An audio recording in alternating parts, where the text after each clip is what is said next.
ನಮ್ಮ ಸಮುದಾಯದ ಸ್ವಾಮೀಜಿಯೊಬ್ಬರು ಕಾಲ್ ಮಾಡಿದ್ರು ನನಗೆ, ಫೋನ್ ಮಾಡಿ ಹೇಳ್ತಾಯಿದ್ರು, ಹಂಗಾಗ್ತಿದೆ ನಮ್ಮ ಸಮುದಾಯದವರು ಅಲ್ಲಿ ಆ ಜಾಬಿಗಿಲ್ಲ, ಈ ಡಿಪಾರ್ಟ್ಮೆಂಟ್ನಲ್ಲಿ ಇಲ್ಲವೇ ಇಲ್ಲ, ನಾವು ಸರ್ಕಾರದ ಮುಂದೆ ಪ್ರತಿಭಟನೆ ಮಾಡಬೇಕು, ಹೋರಾಟ ಮಾಡಬೇಕು. ನಾನು ಹೇಳಿದೆ, ಅನ್ಯಾಯ ಮಾಡ್ತೀರಿ ನೀವು ಸಮುದಾಯದ ಹುಡುಗರಿಗೆ ಅಂತ. ಸಮುದಾಯದ ಹುಡುಗರಿಗೆ ಅನ್ಯಾಯ ಮಾಡೋದಕ್ಕೆ ಹೊರಟಿದ್ದೀರಿ ನೀವು. ಯಾರೋ ಕಾನ್ಸ್ಟೇಬಲ್ಲೋ ಆಯ್ತು IAS IPS ಆಗಬೇಕೇನಪ್ಪ, ನನ್ನ ಪ್ರಶ್ನೆ ಇರೋದು. ಮುಖ್ಯಮಂತ್ರಿಗಳ ಹತ್ರ ವೇದಿಕೆ ಮೇಲೆ ಕೂತ್ಕೊಂಡು ಯಾರಯ್ಯ ನೀನು ಇಲ್ಲಿ ಯಾಕೆ ಕೂತ್ಕೊಂಡಿದ್ದೀಯ ಅಂತ ಅನ್ನಿಸ್ಕೋಬೇಕಾ? ಮುಖ್ಯಮಂತ್ರಿಗಳ ಹತ್ರ ರಿಸರ್ವೇಷನ್ ತಗೊಂಡು ಕಷ್ಟಪಟ್ಟು KS ಏನೋ ಮಾಡ್ಕೊಂಡು ಜಾತಿ ಲೆಕ್ಕಾಚಾರ, ದುಡ್ಡಿನ ಲೆಕ್ಕಾಚಾರದ ಮೇಲೆ ರಾಜಕಾರಣಿಗಳಾದವ್ರು ನಮ್ಮ ಟ್ರಾನ್ಸ್ಫರ್ಗಳನ್ನು ಮಾಡಿಸ್ಬೇಕಾ?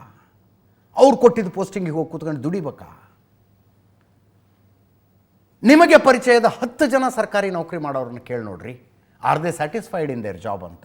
ಉನ್ನತ ಹುದ್ದೆಗಳಲ್ಲೇ ಕೇಳಿ. ನಾನು ಹೆಸರು ತಗೊಳ್ಳೋದಿಲ್ಲ, ನನ್ನ ಆತ್ಮೀಯ ಸ್ನೇಹಿತ ಸರ್ಕಾರಿ IPS ಅಧಿಕಾರಿ, ಕಣ್ಣೀರಾಗ್ತಾನೆ. ಏನೋ ಅಂದ್ಕೊಂಡಿದ್ದೆ ನಾನು, ಇದೇನೋ ಇದೆ ಇಲ್ಲಿ. ಈ ಸರ್ಕಾರ ಬಂದಾಗ ಆ ಸಮುದಾಯದವ್ರಿಗೆ ಪೋಸ್ಟಿಂಗ್ ಇಲ್ಲ, ಆ ಸರ್ಕಾರ ಬಂದಾಗ ಈ ಸಮುದಾಯದವ್ರಿಗೆ ಪೋಸ್ಟಿಂಗ್ ಇಲ್ಲ. ಯಾಕ್ರಯ್ಯ ಸಿಕ್ಕೊಂಡು ಒದ್ದಾಡಬೇಕು?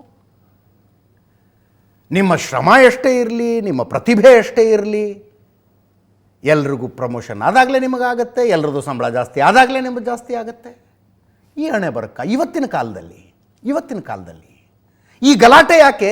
ನಮ್ಮ ಸಮುದಾಯದ ಸಂಖ್ಯೆ ಕಡಿಮೆ ತೋರಿಸಿದ್ದೀರಿ, ನಮ್ಮ ಸಮುದಾಯದ ಸಂಖ್ಯೆ ಕಡಿಮೆ ತೋರಿಸ್ತೀರಿ. ಒಕ್ಕಲಿಗ ಸಂಘದವ್ರು ಹೇಳ್ತಾ ಇದ್ರು 1 ಕೋಟಿಗಿಂತ ಜಾಸ್ತಿ ಇದ್ದೀವಿ ನಾವು ಅಂತ. ನಾಗರಾಜ್ ಯಾದವ್ ಹೇಳ್ತಾರೆ 30 ಲಕ್ಷ ಇದೆ ನಮ್ಮ ಜನಸಂಖ್ಯೆ ಅಂತ. ರಾಮಲಿಂಗಾರೆಡ್ಡಿ ಅವ್ರು ಕೇಳ್ತಾರೆ, ಅರೆ ಬರೀ 7 ಲಕ್ಷ ಇದೆಯಾ ನಮ್ಮ ಜನಸಂಖ್ಯೆ? ಇವರೆಲ್ಲ ಹೇಳೋ ಸಂಖ್ಯೆಗಳನ್ನು ಹಾಕಿಬಿಟ್ರೆ ಕರ್ನಾಟಕದ ಒಟ್ಟು ಜನಸಂಖ್ಯೆ 13 ಕೋಟಿ ಆಗುತ್ತೆ. 13 ಕೋಟಿ ಆಗುತ್ತೆ ಕರ್ನಾಟಕದ ಜನಸಂಖ್ಯೆ.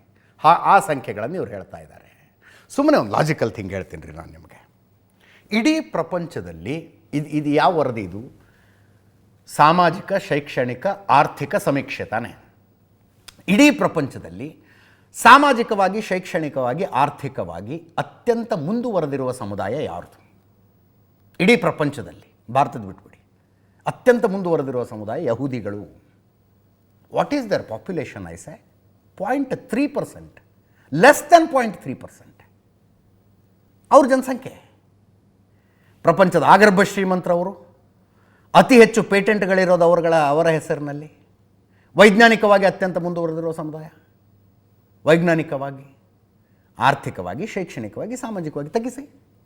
ಲೆಸ್ ದೆನ್ 0.3% ಜನಸಂಖ್ಯೆ ಇರುವವರು ಅಂಥದ್ದೊಂದು ಮಾಡಬಹುದು ಅನ್ನೋದಾದ್ರೆ ಜಾಸ್ತಿ ಜನಸಂಖ್ಯೆ ತಗೊಂಡು ಏನು ಮಾಡ್ತಿದ್ರಿ?